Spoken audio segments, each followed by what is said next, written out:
तुम्हारे अब्बा का क्या रिश्ता है हवेली वालों से? मुझे भी उतना ही मालूम है जितना आपको। मैं भी हवेली का एक फर्द मुलाजिम हूँ। डॉक्टर सर जल्दी आना, अजनबी जगह तो डर गाइस, लग रहा जैसा है। कि आप लोगों ने देखा कि सुंदरी के बाबा का ऑपरेशन होना लाजमी हो जाता है, तो सुंदरी गुलाम से कहती है सर्जरी उधर करवा दो। मतलब सुंदरी तो इतना मासूम होती है कि उसे ये भी नहीं पता होता कि सर्जरी उधर नहीं होती। तो वो डॉक्टर से कहती है कि आप ही कहीं से इंतजाम कर दो पैसे का। तो ऐसे वक्त में गुलाम को सिर्फ बादशाह की याद आती है और बादशाह भी तुरंत ही बिना कुछ सवाल के पैसे भेज देता है, दोस्ती हो तो ऐसी। और उधर बादशाह का हुकूमत में पहला दिन था, तो वो अपनी फूफी के पास जाता है। तो ये देखकर ये सब बादशाह की अम्मी बहुत जल जाती हैं। तो वो बादशाह से कहती हैं कि तुम्हारे लिए मैं ज़रूरी हूँ या तुम्हारी फूफी? तो वो कहता है बात अहमियत की नहीं, बात ज़रूरत है।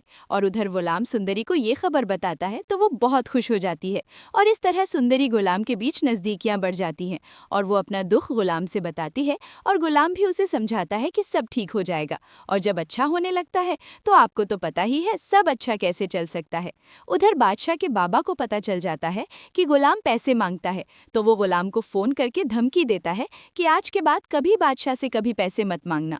और फिर गुलाम अपनी अम्मी से पूछता है कि क्यों मेरे बाबा मेरा हक नहीं पूरा करते। तो उसके बाबा कहते हैं तुम एक खरीदी हुई माँ के बेटे हो, एक गमजाद माँ के बेटे हो, इसीलिए। और जब सुंदरी के बाबा होश में आती हैं तो वो अपने बेटी से मिलने की जिद करते हैं और उनकी जिद के आगे गुलाम भी उसकी जिद के आगे हार जाता है और मिलने की इजाज़त दे देते हैं। और सुंदरी के बाबा उसे उसकी अम्मी का सच बताते हैं कि उसकी अम्मी अभी जिंदा है और कहते हैं कि सुंदरी को सुंदरगढ़ की हवेली पहुंचा देना। तो गुलाम एकदम शॉक हो जाता है और गुलाम कहता है कि आप कैसे जानते हो उन्हें? तो और इतना कहते ही उसके बाबा का इंतकाल हो जाता है और ये खबर सुनकर सुंदरी अपना होश खो देती है और गुलाम उसे संभालता है। तो गाइस, क्या लगता है कि क्या उसकी अम्मी उसे मिलेंगी? क्या सच सामने आएगा? और क्या गुलाम उसकी अब भी मदद करेगा जब जानेगा कि बादशाह भी उसी सुंदरी को चाहता जिससे उसकी नजदीकियां बढ़ रही हैं? क्या लगता गाइस, आगे कौन कौन से नए ट्विस्ट आने वाले हैं?